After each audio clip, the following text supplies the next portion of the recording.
اے وطن دل کی دھڑکن میں شامل وطن، مشک و عنبر میں تجھ کو بسا دیں گے ہم۔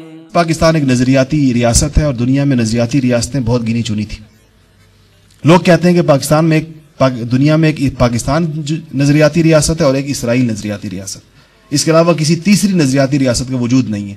باقی ریاستیں خطے کے اعتبار سے ہیں، قومیت کے اعتبار سے ہیں، جغرافیہ کے اعتبار سے ہیں، دو پہاڑوں کے درمیان آ گئے ہیں، دو دریاؤں کے درمیان آ گیا، خطہ بدل گیا ہے، یا کسی نے اس کی تقسیم ایسے کر دی کہ الگ الگ کر کے انتظامی طور پر امارات کی طرح بہت ساری چیزیں بنا دی۔ یہ واحد وہ ریاست ہے جس میں یہاں پر جب اس کو بنایا جا رہا تھا تو پیش نظر نہ زمین کا ٹکڑا تھا، نہ پیش نظر قومیت تھی، نہ پیش نظر جغرافیہ تھا، نہ پیش نظر کوئی اور چیز تھی۔ پیش نظر یہ تھا کہ یہاں پر جو لوگ ہوں گے وہ ایک مخصوص نظام حکومت، ایک نظام زندگی چاہتے ہیں، وہ ان کو ملے گا، اسی کو نظریہ کہتے ہیں۔ آج آپ اس نظریے کے خلاف ہونے والی ذہن سازی کو ذرا دیکھیں، جس میں شاید سب سے اہم ترین کردار میڈیا ادا کر رہا ہے اور لوگ اس سے متاثر ہو رہے ہیں، خصوصاً نوخیز نسل۔ باقاعدہ یہ بحثیں ہو رہی ہیں کہ کیا پاکستان ایک اسلامی ریاست بنایا پیش نظر تھا بانی پاکستان کے، یا سیکولر ریاست؟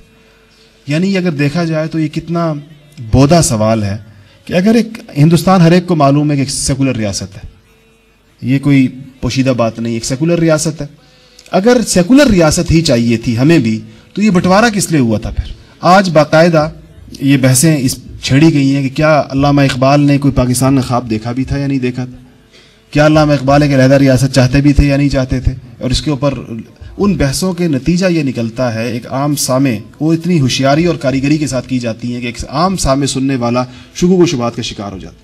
ہمیں ان مجلسوں کے اندر بیٹھنے کا اتفاق ہوا ہے جہاں پر لوگ یہ بات بڑے زور و شور کے ساتھ کر رہے ہیں کہ پاکستان کا مطلب کیا، لا الہ الا اللہ۔ 60 کی دہائی کے بعد یہ نعرہ ایجاد ہوا ہے، 60s کے بعد پاکستان میں بیٹھ کے بنایا گیا۔ یہ تقسیم کے وقت میں یہ نعرہ نہیں تھا اور تقسیم کے وقت میں یہ پیش نظر نہیں تھا۔ یہ باتیں ان فورمز میں بیٹھنے کا اتفاق اور لوگوں کی باتیں سننے کا اتفاق ہوتا ہے جہاں پر اس بات کو کیا جائے۔ یہ ایک دوسری محنت اس کے ساتھ ہے جہاں پر من حیث القوم جب ہمارا رشتہ وہ توڑ دیا جائے، اس کے بعد پھر بچتا کیا اس کی اوپر سطح کے اوپر، اور اس میں سب سے اہم ترین کردار میڈیا ادا کر رہا ہے۔ دوسرا اہم کردار اس میں تعلیمی ادارے ادا کر رہے ہیں۔ ہمارے پوری تعلیمی نظام کی ساخت ایسی ہے بدقسمتی کے ساتھ کہ وہ حب الوطنی پیدا ہی نہیں کرتی، اس کے نتیجے میں ملک سے محبت نہیں پیدا ہوتی۔ ہمارے اسی تعلیمی نظام سے گزر کر لوگ ان جگہوں پر پہنچتے ہیں جہاں پر ان کے ہاتھ میں ملک کے امور آتے ہیں۔ ان کے ہاتھ میں جب ملک کے امور آتے ہیں تو آپ نے دیکھا کہ وہ کس برے طریقے کے ساتھ ملک کو لوٹتے ہیں، اور جو جتنا لوٹ سکتا ہے وہ اس کو اگر ان میں حب الوطنی کے جذبات ہوں، اگر وہ یہ سمجھتے ہوں کہ ہم اس ملک کی خدمت کے لیے اللہ نے ہمیں یہاں تک پہنچایا تو یہ صورتحال نہ ہو۔ شاید ہم سے زیادہ ہمارے پڑوسی ملکوں میں لوگوں کے اندر حب الوطنی کے جذبات ہیں، ہم سے کہیں زیادہ، حالانکہ ان کو اسلام کی اساس بھی حاصل نہیں ہے۔ آپ ان سے ملیں اور ان کے اپنے ملک کے بارے میں انہیں کیفیت پتہ کریں تو وہاں پر ایک جذبہ آپ کو نظر آئے گا کہ وہ اپنے ملک کی خدمت کرنا چاہتے ہیں ملک سے وفاداری کی بنیاد پر۔ یہ کیفیات ہمارے یہاں پیدا نہیں ہو سکی، اور اس کے نتیجے میں جہاں پر بھی جس کو جتنا موقع ملا اس نے اس ملک کی بنیادیں کھوکھلی کی اور اسی کو وہ لوٹتا کھسوٹتا رہا۔ اور 60 سال کے اندر یہ اللہ تعالیٰ کا ایک خصوصی انعام ہے۔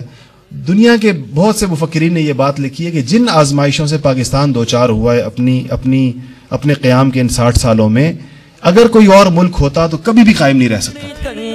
میں شامل وطن، مشک و عنبر میں تجھ کو بسا دیں گے ہم، اے وطن۔ www.darsequran.com